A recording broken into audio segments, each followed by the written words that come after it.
Cinema ഇൻഡസ്ട്രിയിൽ നടീനടന്മാരുടെ വിവാഹവും വിവാഹമോചന വാർത്തകളുമെല്ലാം എല്ലായ്പ്പോഴും ചർച്ചയാകാറുണ്ട്.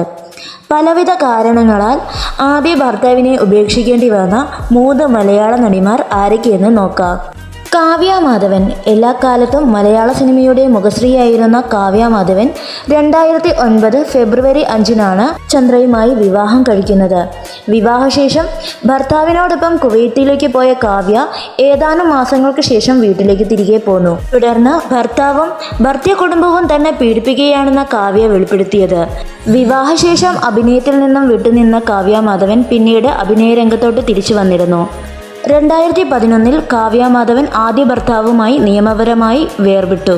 പിന്നീട് പ്രശസ്ത നടൻ ദിലീപുമായി 2016 കാവ്യയുടെ വിവാഹം കഴിഞ്ഞു. ഇരുവർക്കും ഒരു മകളുണ്ട്. ജ്യോതിർമയി.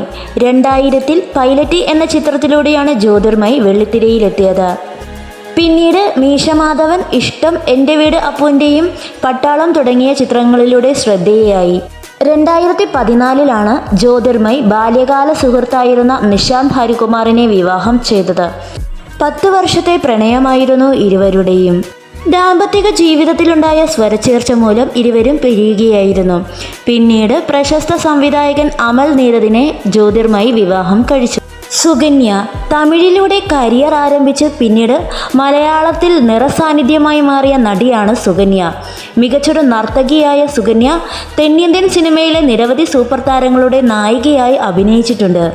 പെട്ടെന്നായിരുന്നു സുകന്യയുടെ വിവാഹം. മുൻനിര നായികയായി തിളങ്ങി നിൽക്കുന്ന സമയത്താണ് വിവാഹം കഴിക്കുന്നതും അമേരിക്കയിലേക്ക് പോകുന്നതും. ഭർത്താവിൽ നിന്നും ക്രൂരമായ പീഡനവും മോശ അനുഭവങ്ങളും ഉണ്ടായ സുകന്യ അധികം വൈകാതെ നാട്ടിലേക്ക് തിരിച്ചെത്തി. 2002 വിവാഹം കഴിച്ച സുകന്യ 2004 വിവാഹമോചിതയായി. പിന്നീട് അഭിനയ രംഗത്ത് സജീവമായി.